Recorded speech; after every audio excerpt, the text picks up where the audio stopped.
এদের যে আচরণ, তারপরে আমাদের স্পিচ পাঠাতে বলেছিল 7 দিন আগে, রিটেন স্পিচ, তারপরে বাজেট হয়েছে।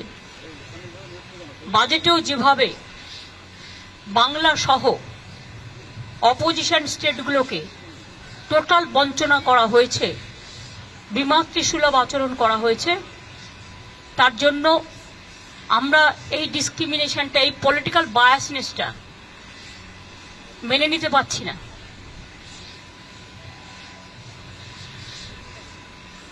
এবং তারপর থেকেও যে attitude from minister two BJP party, এমনকি বাংলাকে ভাগ করার চক্রান্ত, একদিকে হচ্ছে ইকোনমিক ব্লকেড, অন্যদিকে হচ্ছে জিওগ্রাফিক্যালি ব্লকেড, পলিটিক্যাল ব্লকেড, এবং বিভিন্ন দিক দিয়ে ঘিরে টুকরো টুকরো করে দেওয়ার দেশকে যে পরিকল্পনা, এবং মিনিস্টার নিজে parliament is in process, he is making his own statement to divide the Bengal, and now from different sources different party member is giving different type of statement to divide Bihar, to divide Jharkhand, to divide Assam, to divide Bengal.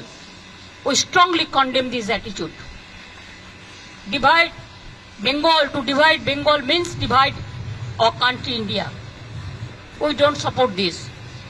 সেই জন্য আমি মনে করি এই সিচুয়েশনে two record hour voice, আমি যাচ্ছি, কিছুক্ষণ থাকবো, ভয়েস রেকর্ড করতে দিলে রেকর্ড করব, না হলে প্রতিবাদ করব, করে বেরিয়ে আসব। সুতরাং চেষ্টা করব আমার স্টেটের হয়ে কথা বলা, এবং আমি যতদূর জানি হেমন্ত যাচ্ছে, ওর স্টেটের হয়ে কথা বলবে। সুতরাং আমরা on behalf of us will speak for everybody.